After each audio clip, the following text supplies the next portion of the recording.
Bali, sinabi po sa amin ni na alias Amanda at alias Jerome yung ganyang mga pag-aatake online, yung ganyang pagkikasing sa isang witness at yung pagtatangka naman ng iba na either umiwas sa pagtetestigo or magkunwaring testigo para lang siraan yung hearing. Sa mga iyan po ay meron din po kaming mga ebidensyang hawak. Yan siguro yung outcome na gustong likhain ni na Pastor Kibuloy. Pero ang mas mabuting nangyari at ito pagsaludo ko ulit sa mga testigo.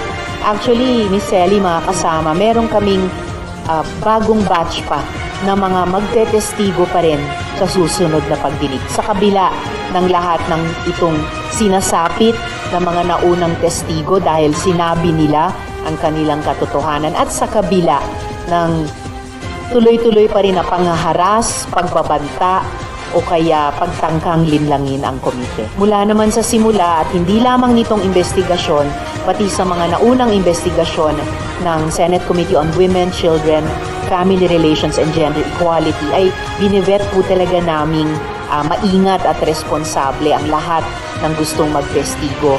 Kaya't nagpapasalamat ako muli sa mga nauna ng nagtestigo sa unang pagdinig, yung ating tatlong kababayan, yung dalawa nandito sa Pilipinas, yung isa nasa Estados Unidos, at tatlong dayuhang testigo rin.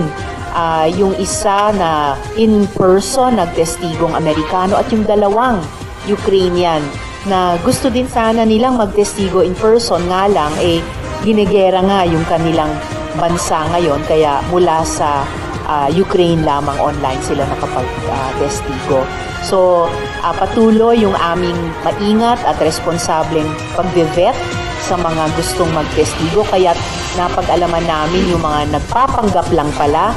At dahil sa ganyang maayos na pag-vet din ay masaya po ako at magpapasalamat muli sa pangalawang batch ng mga testigo namin haharap sa susunod na hearing. Well, yung pagsabina ng House kay Pastor Kibuloy ayon din sa kanilang rules at bagamat sa ibang paksang investigasyon at dito sa Senado ay well within din kami ang aming mga komite na mag-exercise ng ganyang kapangyarihang magsabina, lalo na't kung ang isang inimbita ay hindi lang sa isa, kung hindi sa dalawang imbitasyon ng DEDMA, ng imbitasyon ng komite. So, gaya ng nabanggit ko ay mayroon talagang sabina ang komite at ni-request ko at nire-request yung usually ministerial lamang na pirma ng Senate President.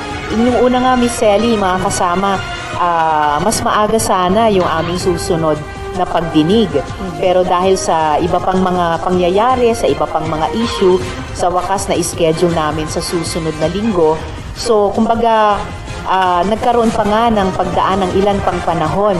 So, kung bakit hanggang ngayon ay hindi pa napirmahan iyon, hindi ko maipaliwanag yun. So, mas maigi pong kay Senate President yung na lamang pong itanong.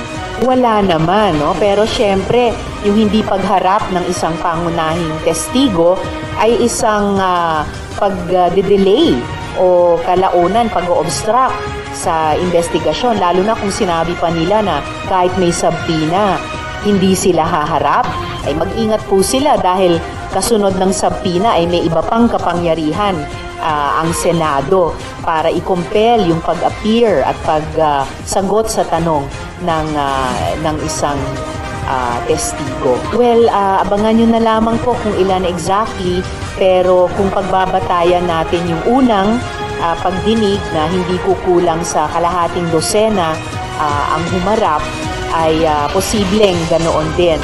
Basta't dahil sa hindi lamang bilang kundi kalidad ng mga testimonya at affidavit ng mga lumalapit at nabivet naming witnesses, buo ang kumpiyansa ko, ng opisina ko at ng aming komite na we are on the right track sa pagbibigay ng plataforma sa mga victim survivors, sabihin ang kanilang katotohanan at hari nawa kalaunan makakuha ng hustisya. Yung sinabi din po ni Pastor Quiboloy na sa korte lang sila haharap. Well, in fact, may at least isang pending kaso na sila ngayon dito sa Pilipinas dahil pending on appeal yung kaso na inihain laban sa kanila sa Davao, dinismiss pero inangat sa DOJ on appeal. At meron na ring investigasyon para sa human trafficking, no less, sa Estados Unidos. Nasa bisa nun,